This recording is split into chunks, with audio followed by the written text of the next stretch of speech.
Ay, magandang gabi mga boss. Ay, bukas na yung hearing nitong si Isayad. Oo, hindi yan pupunta yan. 100% ako na dyan eh. Pumunta man yan, wala naman sasagot, di ba? Pakinggan natin si Congresswoman Jirbix Ruistro. VP Duterte sa first hearing bukas. Any filler po from her camp? Wala tayong nare-receive about the possibility of the Vice President attending our hearing tomorrow, no? But again, we are still hopeful kasi sabi ko nga, ang tagal na nitong mga katanungan na to, questions on the confidential fund, questions on the threat committed against the President, questions on unexplained wealth. I think it's about time na marinig na ng taong bayan ang kasagutan ng ating Vice Presidente. Kung meron, wala ho isasagot eh. Ay, papakita ko sa inyo kung ano isasagot ni Sara. Kung pupunta sa Senado, sa Kongreso, pakita ko sa inyo yung magiging sagot niya. Since mag-start na po yung isa sa mga pinaka-crucial part po ng impeachment proceedings dito sa Kamara, meron po ba kayong nararamdaman na external Or other way around, yung kung ano ang gagawin niya pag pumunta siya sa Kongreso bukas, ha? Kung. Pero siguro 10% lang yan na pupunta yan eh. Kasi, hindi naman yan gago para pumunta sa away nang walang kakampi. Oo. Tsaka nung panahon ng tatay niya, matapang siya. Eh, wala na yung tatay niya, nakakulong na eh. Di ba? Tuloy. pressure bilang chairperson ng House Committee on Justice? To be honest, wala talaga eh, no? I've been hearing from social media na meron daw pressure coming from the leadership of the House, meron ding mga representations coming from the Duterte camp, but in either party, wala tayong nararamdaman, naririnig, o na-experience na pressure about this impeachment proceeding. Right. Pero kung over the weekend you made an appeal to your colleagues dito po sa House of Representatives, and sa quote po na nakita po namin sa interview nyo po, ang sabi nyo, hindi tayo dapat matakot sa presidente, sa vice-presidente, sa anumang religious group. Can you clarify on these statements po? Well, it is because of various discussions over the social... Dapat naman talagang hindi matakot maski kanino po tayo na taong bayan nagpapasweldo sa inyo eh. Ba't kayo matatakot, di ba? Basta nasa tama lang kayo, di ba? Ganun lang yun naman eh. Pero kung nasa kawalangyaan kayo, kagaya to si Sayad, matatakot nga. Kukuha ka ng 16 na abogado. media, no? Na may pressure nga coming from the administration, tapos meron ding representation coming from the Vice President's camp, no? At ito naman, apparently, ay nagsisirculate din itong mga ganitong kwentuhan among the members of the House. But about hearing personally things like this, wala talaga. So, it is me as chairperson of the Justice Committee just trying to make sure that things are clear about my colleagues, that I was saying na we owe our fidelity to the sovereign Filipino people. We do not owe it to the President, to the Vice President, neither do we owe it to any religious group. Totoo naman, because ang ating sinusundan dito ay ang mandato ng Constitution, at ang Constitution... Sana si Jirbix na lang tumakbong presidente. Oo. naman ito ay, this is a representation of the sovereign Filipino people, no? So it's just my way of reacting to the circulating information, although the same is not verified, just to make sure that the members of the House are aware about their mandate coming from the sovereign Filipino people, no? We need to be impartial, we need to be independent, we need to be very honest in hearing this impeachment complaint, because at the end of the day, this is the fidelity that we owe to the sovereign Filipino people. Alright, last on my part na lang po bago ko po i-turn over sa ibang kasama. Based po sa aming observations sa mga meetings po ng House Justice Committee on the impeachment complaints against the Vice President, palagi pong full house ang Justice Committee. And since crucial part po yung hearing starting tomorrow, may expectation ba tayo mas dadami pa yun pong attendees, especially from the ex-officio members? Well, this is our challenge, no? Kasi recess nga most of the House members went back to their respective districts, no? Pero we have a continuing appeal to our colleagues na sana mag-participate sila in the hearings tomorrow and in the succeeding hearings. As a matter of fact, this is the reason kung bakit in-announce natin in advance yung 4 hearings for April, no? Including the March 25, 3 for April, 14, 22, and 29. That is to give them the opportunity to do some adjustment with their schedule, considering na itong ganitong recess are really being dedicated by the House members to their respective district, no? So again, ito yung constitutional duty. Kaya anuman po ang ating mga activities sa district, in our respective district, I hope that the Justice members will find time and will find way to be able to attend our hearing tomorrow. Alright. Dapat lang naman, mag-find ways kayo para umattend kayo bukas. Napaka-importante na ito eh. Oo, nakataya yung ano dito eh. Kinabukasan ng bansang Pilipinas. Nasa kamay ninyo. Kung pananatiliin ninyo itong demonyo, itong buwang na to, para maging pangalawang pangulo nitong Pilipinas, di ba? Thank you, Kong. Sige po. Sa iba pong kasama magtatanong. Good morning po. Good morning. Na-explain niyo po before that the complainants will present their evidence first and then the VP. What if the VP will not participate po? What if she's absent? Paano yung presentation ng evidence niya? Iba naman tanong yan, paulit-ulit na sinasagot ng mga nila Jervix Ruistro yan. Yung pa rin ang tanong, paano kung hindi mag-participate? Anyway, sasagutin pa rin niya, Congresswoman yan. I have discussed this before, no? It should be the parties themselves who should lay down their respective evidence, no? If ever the lawyers will be allowed in our tomorrow's proceeding, the same should be limited to assisting the respective clients. And in that case, that is the complainant and that is the respondent, no? Nakita na natin to in various inquiry in the past na nasa tabi lang ng client yung kanilang lawyer, and there are occasions na nagpapasuspend sila ng proceeding because the clients need to consult their lawyer. That is what we meant by limited to assisting their clients, no? Now, to your question, paano kung hindi dumating si VP, our respondent, then they will not be able to present their evidence, their witnesses, to counter the allegations of offenses and grounds. And that is why I've been saying that this is a significant opportunity for her to challenge the complaint, no? As a matter of fact, itong opportunity na ito, there is a possibility also that the complaint will be dismissed if she will be able to controvert, to refute the allegations in the complaint. But if she will not avail of this opportunity, again, the allegations in the complaint will stand, and the possibility is the justice members might vote in favor of the existence of probable cause, no? Simple lang yan eh. Kung walang nag-question, kung walang nag-challenge, kung walang nag-controvert, syempre, ang magiging consideration ng justice members will be the complaint alone. Let's go back to the answer, no?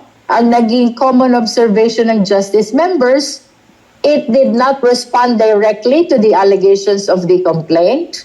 It was in fact a motion to dismiss. So as a consequence, the allegations of the complaint stands, no? As a matter of fact, some of the justice members even move or requested to proceed immediately to voting because they did not see any allegations in the answer which directly challenge the allegations of offenses and grounds in the complaint, no? So yung senaryo doon sa determination of sufficiency in grounds, kung hindi dadating ang Vice Presidente sa hearing proper, it is almost the same, no?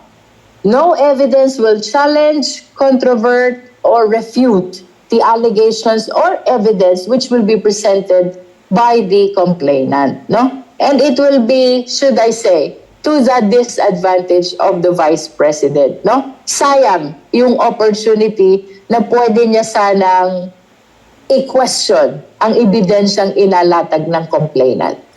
Wala yan, Congresswoman. Walang bilang sa kanya yan. Wala naman nga siyang maisasapupa dyan sa mga complaint na yan. Kaya nga, mas mabuti pa, dalhin nyo na doon sa bulwarte ko, sa Senado. Bahala na yung mga kapal na mukha na senador doon para i-acquit ako. Yan mangyayari dyan Congresswoman Check yan. Kasi hindi yan tanga pa para pumunta dyan. Pero papakita ko sa inyo yung kung sakaling pupunta yan, eto mangyayari Tutpatusin natin si Congresswoman. Kung do the rules allow the submission of documents na lang as evidence through her lawyer pag hindi siya pupunta? Well, that will be a matter which we will be soliciting the consensus of the justice members, no? It needs to be presented kasi how are we going to understand if this evidence will just be sent, no? How would we know? Para saan bang offense or ground are this evidence being submitted, no? Para saan ba itong specific document na ito? Does this refute or challenge the first, the second, the third, and the fourth ground? How are we supposed to understand that, no? So, but then again, we will be soliciting the consensus of the justice members. After all, let us remember that the Justice Committee is a collegial body. The chair cannot decide alone. Few members cannot decide alone. The decision must always come from the majority of the members. Thank you, Kong. Yun.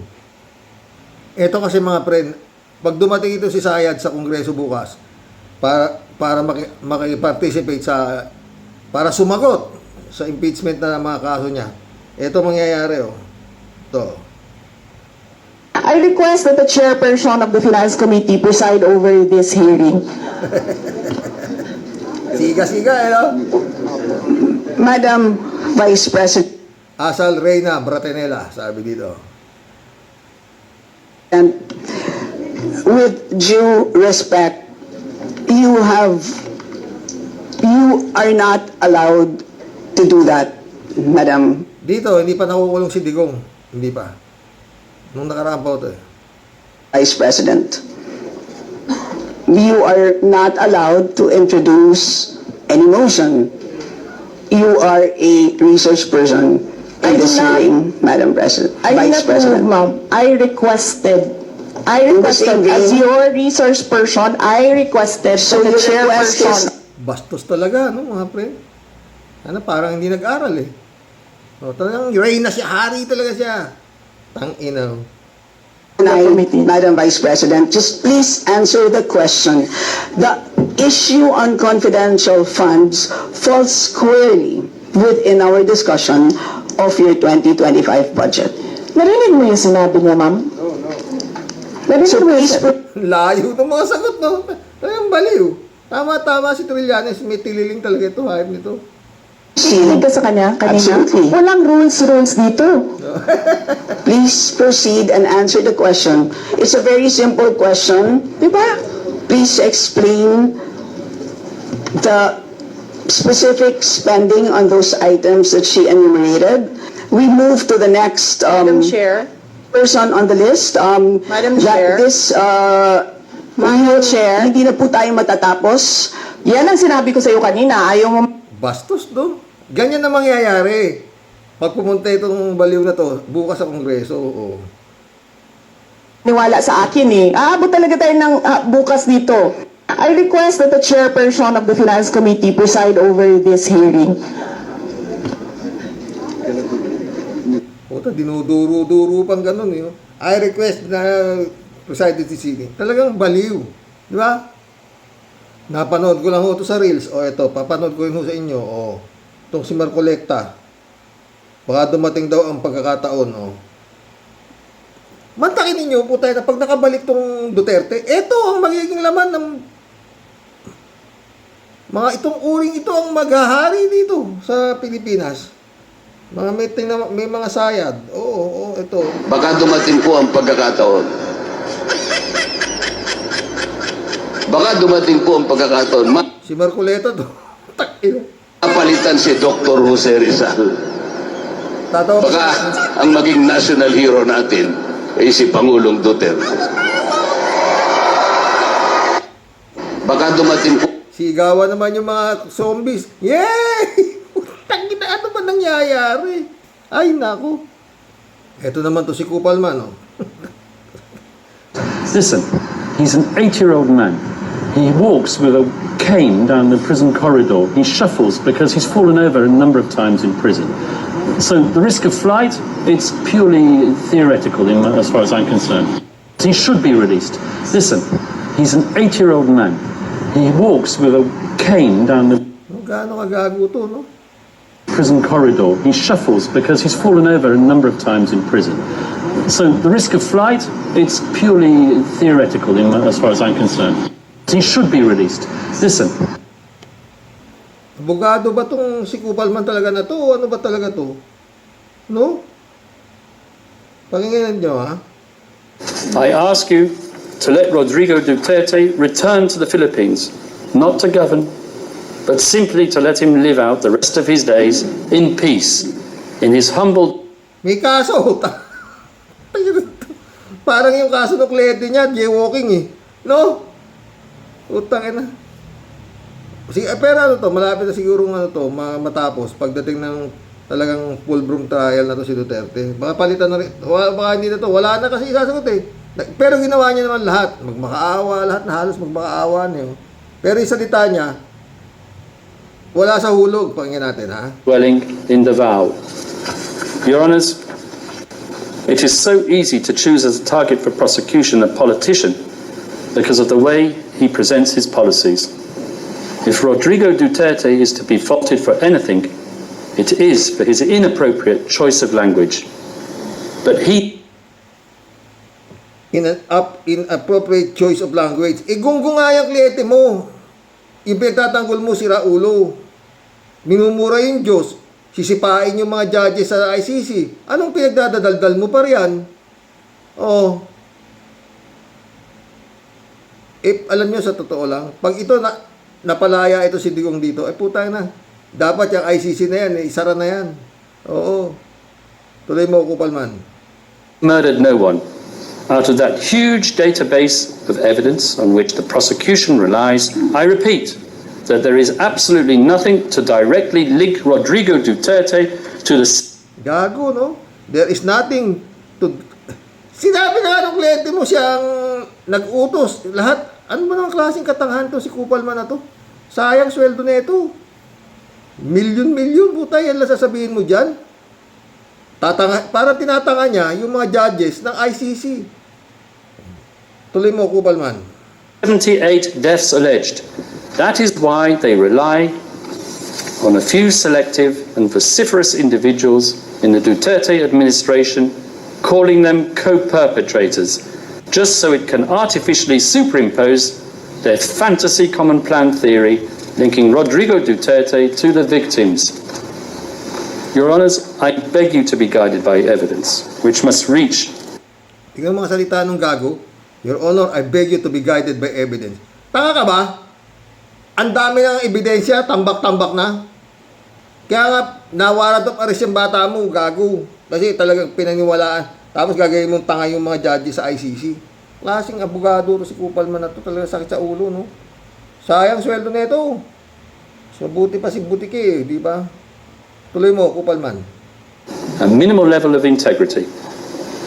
Be persuaded by your own innate sense of justice and by your own collective years of experience. But most importantly, be guided by coherent evidence and by common sense. Takin mo yung mga banat niya, no? Be guided.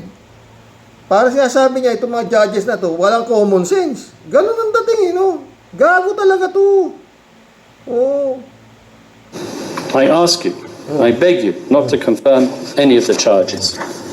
I ask you, I beg you not to confirm. Kasi, pag kinonfirm na malapit i-confirm Kung may probable cause yung kaso nito si Digong I ask you not to confirm. Sabi ng gago, inuutusan niya yung mga judges, no? Gago talaga. I ask you to let Rodrigo Duterte return to the Philippines, not Puta, ayaw. Wala ka ba nagpapakita ng debate? Parang kagaya rin ng mga abogado ni Sayad, no? Wala ka ba nagpapakita ng depensa mo dyan sa mga kasong nakasampa dyan Kung hindi puro pinupolitika yung ano mo, yung kliyente mo, ganito, wala ka iisa ang ano nila, no, mga boss? Oh, wala naman siyang depensa Kung hindi na politika, na ganito, wala talaga. to govern, but simply to let him live out the rest of his days in peace, in his humble dwelling in Davao. And with that, Your Honours, I conclude, and I wish to thank you for your patience, and to thank the parties and the participants, and most importantly, my team, Dov Jacobs, Havneet Nikisetti, Sandrine De Sena, Davide Rancati, Alexandra Dezev Davi, Nicholas Russo, and Kaylin Chen. Have worked throughout the last year for one cause alone, and that is to serve our client, Mr. Rodrigo Duterte, faithfully. I ask you to let Rodrigo Duterte return to the Philippines, not to go. Yung mga banat ng gago, I ask you to let... Tangina, wala ka pang kaso yan. Crimes against humanity ang kaso. Umamin yung ano ba klase? Ito yung kinidnap, Tumaba na raw, sabi nitong si Pulong. Okay naman, okay na. Nanaba. Ikaw na. Okay, thank you. 20 minutes, sir. Okay. Let's go. Okay na ba? Uwi na tayo, ay! Okay naman, okay na. Nanaba. Ikaw na. Yung mga ulol na nagsasabing kinidnap to, nananaba pa yung kinidnap. Sabi yung anak niya, di ba? Yun. Yan si Mary Grace Piatos. Tangina. Yan ba magiging presidente? Okay na ano ba naman, mga gonggong talaga. Ang tsura, Baliw. Nakalagay sa baba. Mary Grace Piatos, baliw. Ayan, tangina. Tsura, tignan mo nga. Okay na, kita. Gaano kagaling umarte ito, puta na to. Dapat to artista Pakinggan nyo to. Makinig kayo kasi makinabang ang bayan natin. Hindi ang yabang ko dito, ang bayan ang makinabang natin. Hindi ako nagyayabang. Galit talaga ako sa trupa. Kasi sinisira nila ang bayan ko. Ang mahirap dyan, ang mga anak.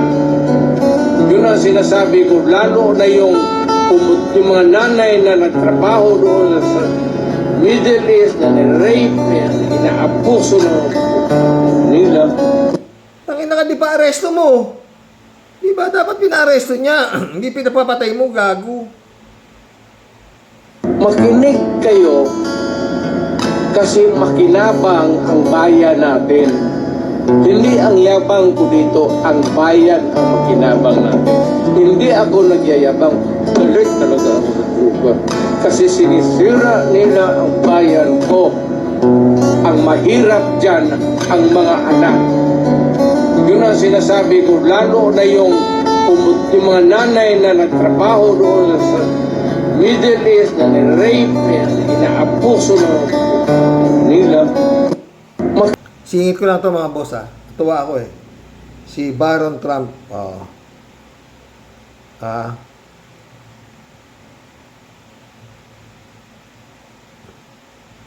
of the most powerful man. His father is a president and his mother is a world-renowned model. He lives in a palace covering an area of 80,000 square meters. This is Barron Trump. Barron is the youngest son of Donald Trump and has been deeply loved by his family since childhood. While many children are born into ordinary families, Barron is almost born with a silver spoon in his mouth. He lives at Miramar, Lago in Florida, and travels by private jet. He is accompanied by bodyguards when going to school and is protected Parang sila Sara din ha. Protected by bodyguards. Kaya lang kung konti bodyguards yung anak ni Trump, si Sara, puta 400 bodyguards yun. by professional security personnel after school. Despite having so many privileges, Barron has not become arrogant or capricious. Trump didn't hire a nanny to take Yun lang. Maski na mayaman, hindi naging arrogant and precious, hindi kagaya ng mga anak ni Digong, no? Konsentidor kasi si Digong, pero si Trump, disciplinarian pala si Trump, ha? Tuloy nyo. care of him. Instead, he preferred to raise his son by himself to cultivate his independence. From a very young age, Donald Trump has attached great importance to Barron's education and set strict rules for him. Don't take drugs, don't drink alcohol, don't smoke, and don't get tattoos. Always strive for the best results in whatever you do. Later, as Trump got actively involved in politics again and won the he is the son Puta, yun ang mabigat kay Trump, no? Walang inom, walang sugarilyo, walang drugs. At ayaw ni Trump ng tato.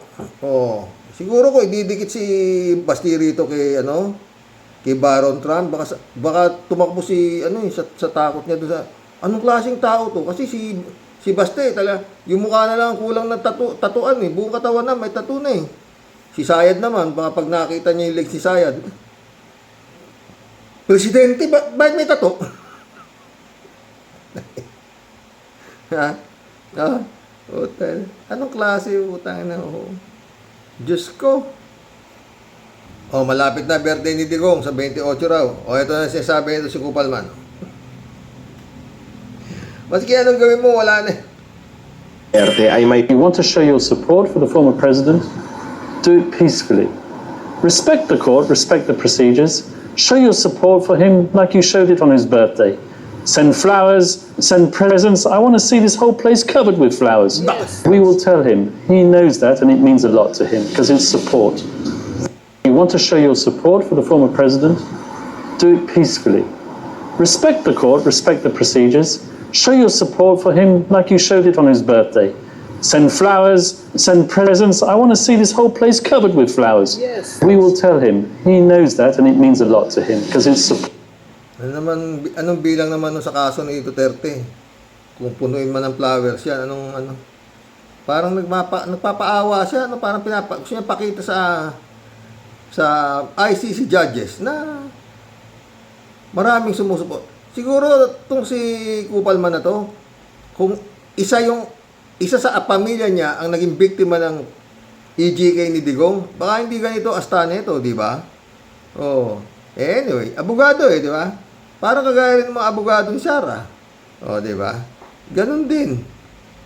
Iisa ang dialogo nila. Ang proteksyonan by all means ang mag-amang minumura ang Diyos, no? Lahat na pati si Sayad, panay nasimba ni Sayad, puro makadiyos na sila lahat ngayon. Wala na yan, puro arpa. Ayun problema mga friend. Mas lalong nagagalit si Lord sa mga taong gumagamit sa Kanya, sa kanilang kahayupan. Diba? Mag-collab na po tayo. Grabe no mga friend.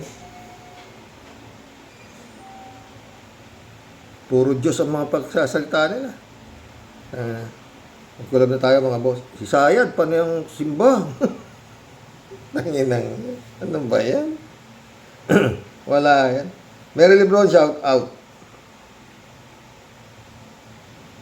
Kalat ni Baya, shout out. Sumagot si Kalat ni Baya. Thanks for no skipping ads. You're one of the best, sabi ni Kalat ni David Ali Mendoza, shout out. Good evening po, Karox. Bugog naman po talaga si Digong aside sa pagiging inutil. Ang akala niya po kasi ay ipapardon siya ni BBM. Kaso sa ICC siya dinala imbis na sa Muntinlupa. Kaya nagkamali siya ng akala. Yun nga, di ba, David? Pero kung hindi siya nangulit, di ba? Baka hindi pa siya binigay. Susan De La Cruz, shout out. Gandang gabi, Karox. At sa mga kawaryos, ingat lagi. Ikaw din, Susan. Rodelia Alpilor. Hello po, Sir Rox. Talagang dapat lang magdusa si Digong nyo, lalo na sa na pag nasama-sama sila sa Ninday Pusit. Kaiba sila sa lahat ang pamilya ng mga satanas. Ay, sir, talagang may panindigan ng tukayo mo. Salamat at ingat po sa inyong pamilya. God bless us all po. God bless Odelia. Iba si Trillanes. Pag wala kang kasalanan, tangina, sampa mo ng kasi nagbibintang sa'yo. Ganun lang yun. Tangina. David Ali Mendoza. Hindi ko nga po lubusang maisip kung bakit ganun na lang ang pag-idolo ng maraming Pilipino sa mga dutae. Magkakakilala po ako sa magkakilala po ako taga Davao. May kilala ako taga Davao na kahit anong anomalya sangkot ang mga dutae, ay idolo pa rin nila yun, mga dutae. Yun nga yung mga panahon pa ni Cristo, yung mga trolls. 3JC Hope, shout out, sumagot to. Kasi nga ayon sa Biblia, yan, sa katigasan ng ulo ng tao, ibinigay na sila sa demonyo at pinatigas na ng Diyos ang kanilang mga puso. Talagang hindi sila magbabago, pero ang kasamaan kailanman ay hindi nagtatagumpay. Maaring sa tingin natin, nagtatagumpay sila pero panandalian lang at the evil will not ultimately triumph over good. Sana nga, friend, ha? Bakit niniwala ako sa'yo? Michelle Edwin Mike, shout out, my friend. Librado Ludovico. Blessed morning, Karox and all warriors. Watching from Edmonton, Alberta, Canada. God bless po. Stay safe and healthy. Yan ang tinatawag na maling akala. Totoo. Akala niya nga, di ba? Shirley J. Zero. Sobrang yabang talaga si Digong. Kaya ayan, ICC ang binagsakan. God works in mysterious ways. Have a great evening, everyone. Sabi ni Shirley. Shirley, di ba, Karox, galit si President Trump sa mga drug lord? Di ba yan nga pinakita ko, di ba? Sana malaman niya yan. At kunin din niya ang mga Duterte, di ba? Tawa si 3J Shop. Sana nga, pero hanggat hindi threat sa USA si Gongdi, hahayaan na lang niyan sa ICC si Gongdi, di ba? Friend Shervin Sapeda, shout out. July 7 Alcantara, Christian Sen, Analisa Apolinar, shout out sa inyo mga friend, ha? Sabi ni Tia Delio, Katipunera po ng Cavite, Impong Basyang, Team Tia Delio po, bumabati po ng ngiti at magandang buhay sa iyo, Sir Rox, at sa buong Team Rocky Warriors the Great. Sa topic ko po today, Sir Rox, tayo naman po naniniwalang lahat na si Ingkong Bukbok itinapon sa tadhana sa malayong bayan bilang parte ng parusa sa mga ginawa niya pong pagnanakaw at pambababoy sa ating pong bansa. At sa lahat po ng ating mga kababayan, be careful daw what you wish for. Sabi nga po sa kasabihan, sobra naman po talagang napakabait ni Lord. At pinagbibigyan naman po niya ang kanyang kahilingan. Kahit kung tutuusin po, Sir Rox, kulang pa po yung parusa na yan para mabigyan po ng mga kababayan natin ng tamang hustisya. Totoo naman, kulang na kulang po tayo. At saludo po talaga ako kay Sentry, Sir Rox. Kung mabibigyan lang po talaga sana siya ng pagkataon, siya po dapat ang isa na dapat mamuno na po sa ating bansa. Totoo. Nag-iisa pong tumitindig lalo na po sa pagsupil at pagpuksa sa mga dutae. Di po bumibitaw sa kanyang paninindigan at bilyon na in-offer ni dito, Prince Shervin. Bilyon ang tino-offer nito si Bongo. Sa kanya, bilyon na para tumahimik lang. Wala. Tunay pong saludo na tumupad po sa kanyang tungkulin. Kung siguro po lahat ng mga nasa gobyerno natin katulad niya po, Sir Rox, siguro po nakahilera po tayo kasama ng Japan at Singapore sa isa pong sa napakaunlad na hinahangaang bansa. Totoo.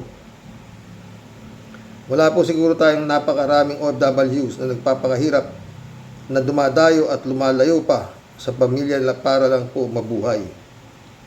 Dasal ko po talaga, Sir Rox, mapagtagumpayan po lahat ni Sentry, lahat po yung kanyang ipinaglalaban at sigurado pong kasama niya po tayong lahat sa tagumpay sa kanyang pakikipaglaban. Totoo yan. Ang problema, Yun nga, si Blackjack at saka si John Lloyd, ha?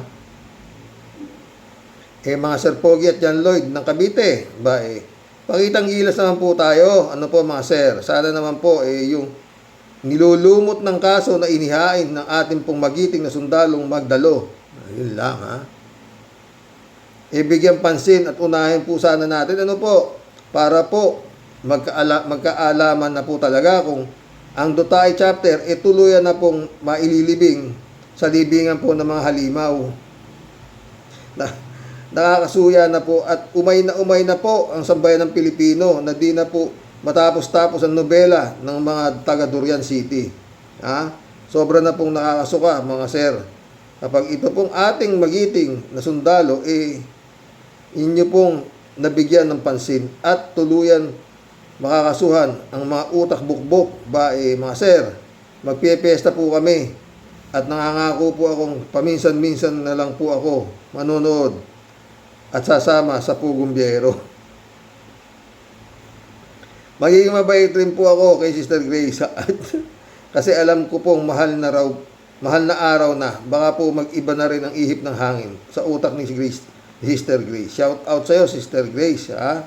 Maipapayo ko lang sa'yo. Sa abo tayo nagmula, sa abo din tayo magtatapos. Walang kwenta lahat ng kayamanan mo kung di ka magpapabuksan ng pintuan sa langit at hindi ka mapagbubuksan ng pintuan sa langit. Baka masarampe itong gago na ito, sa totoo lang, Friend Shelby.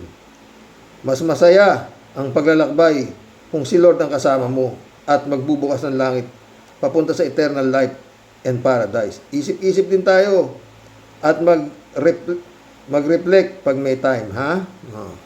Baka bukas magawa ko na ng vlog tong gago na to, si Grace Dixon ito.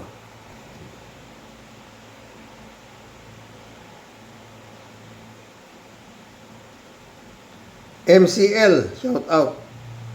Idolatry, pagsamba sa pamilyang demonyo at mga halimaw na kampon nila. Yun nga. Sa madaling salita, MCL, tanga. Tanga, ibig sabihin doon, mga tanga. Maynaldo Gonzales, shout out, ha. Napapanaginipan ko rin na rin si Sentry Xerox na hindi siya talaga tatantanan ng mga Dutay kasi nga pag nagkaroon pa ng kapangyarihan si Dutay, damay-damay na mga anak nga apuan natin sa gagawing kaharasan sa ganting, kumbaga sa gyera, lason na ibobomba sa kalaban. Yari tayo pag ganoon. Dasal-dasal yan at pinakamalakas ang sandata sa buong nangyayari sa mundo. Totoo, dasal lang talaga yan. 3J Show po. Ito na kasi ang tamang pagkakataon, baka yung susunod na presidente hindi na natin alam. Kaya ngayon pa lang, umpisa na ni Sentry. Saka ang tagal ng hintay ni Sentry for this moment, tamang-tama ang strategy ni Sentry. Ang problema nga 3JC, mabagal tong pinagpapasahan niya ng mga kaso. Puta, nilulumot. Kalat ni ulit, good morning Kasani, pitpitin mo yung yag balls ni Parin Diggs Kasani, pitpitin mo.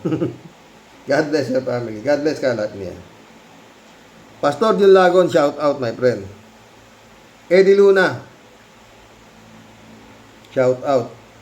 Lisa de la Cruz, sobrang yabang at siga-sigaan. Totoo, yabang yabang.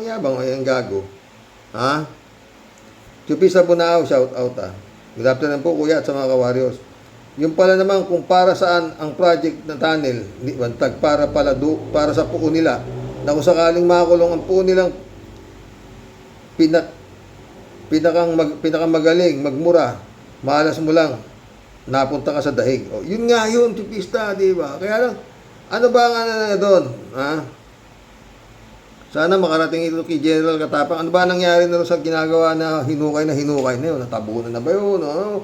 Problema sa media eh. Pag wala na sa issue, wala na eh. Baka tinuloy mo naman, General Bantag, yung tunnel. 3J Chef ulit. Ay, nako, Xerox. Si Sentry lang talaga ang lumalaban para sa atin. Di ba? Ang tapang talaga niya. Siguro kaya hindi naging mayor to eh. Tumakbong mayor to eh. Hindi ka patapos. Pero sa totoo, mga nangyayari to, ang pinakamasaya, nandiyan pa yan, si Ka Percy. Oo. Nakaalalay pa yan. Akalain mong pinalaya na ipakukulong uli. Ganito din ba ang ginagawa ng mga DDS kay Dilima? Di makakalaya si Dilima. Ay, ang mga DDS talaga. Sagad sa buto ang kaitiman ng budhi. Well, wala pala silang budhi. Sagad sa kasamaan. Totoo yan, 3JC. Ang demonyo nga sila, sabi ko sa inyo eh. Eto ang impyerno eh. Kaya hindi mabago-bago sa isip ko eh. Ang problema, yung mga impyernong nandito sa Pilipinas, sila pa yung namumuno. Tangina yun, mabigat eh. 3JC ulit oh. Yan talaga ang inaasahan ni Gong Di, na kapag nawala na siya sa pwesto, pwede na siyang ipakulong na susunod na presidente. Pero inaasahan niya, ipapardon siya. O yun nga, di ba? Kaya talagang tiwalang-tiwala siya sa kanyang kapalaran. Wala sa hinagap niya na makukulong siya sa ICC. Niwala rin sa hinagap ng DDS. Pag ang Diyos ang kumilos, sinasabi na nga natin walang makakahadlang. Mangyayari ang plano ng Panginoon Diyos. Kaya nagbalak-balak si Gong Di ng kanyang kapalaran. Pero sa ICC pala siya babagsak. O, di ba? Bugok eh. Stupid God eh. O, putang ina ka. Yari ka ngayon. 3JC Opolito. Ang hirap kasi dito kay Duterte. Ang hilig magbilang ng sisiw eh. Hindi pa naman nag-hatch ang egg. Nagbibilang na agad. Itong si Sara talagang akala niya sigurado na siya na mananalo sa 2028. Basta ako sinasabi ko, pag nakatakbo yan, tapos. Nagbabanta na ngayon pa lang, hindi natin alam kung ano ang mangyayari maya-maya eh. Kung makapiling presidente na ang babaeng ito. Pag hindi raw siya na makakatakbong Duterte, si Pulong daw ang pwedeng tumakbong presidente. Putang ina mga ito, mga walang niya. Xerox, kahit pa ma-impeach siya sa Congress, sa Senado ay 50-50 chance. Ang Diyos pa rin ang masusunod. Ipagdasal natin na hindi magtagumpay si Sara sa kanyang mga malilitim na balak, lalo na si Pulong. Di ba sabi, pupulbusin niya ang Ilocos Norte pag nakabalik sila sa pwesto. Kita mo na, ngayon pa lang, masasama na ang mga balak ni hindi pa nga dumarating ang eleksyon. Sana matauhan sana ang mga tao sa banta ni Pulong na ito. Yun nga eh. Mga walang iya sila, no? 3J Shop ulit to. Ha? Maiba ako, Sir Rox. Ayan, nag-file na ng reklamo ang mga magsasaka na ninikawan ni Roque ng lupa. May land grabbing case na siya sa NBI. Well, kahit nasa NBI lang, ito, may bigat din naman ito pagdating sa panahon, makakarating din ito sa korte. Ang mahalaga, may formal ng reklamo. Kasi naman, yung kaso ni Harry Roque sa ombudsman na lang grabbing, syempre, niluto na. O, yun nga eh. Ay, nako. 3J Shop ulit to. Sa akin palagay, Sir Rox, talagang magtatagal si Gong Di sa ICC detention. Kasi sa haba ba naman ng trial, kapag natuloy, aabuti ng 3 taon. Mga 3 years, kasabagay, mabuti na yan.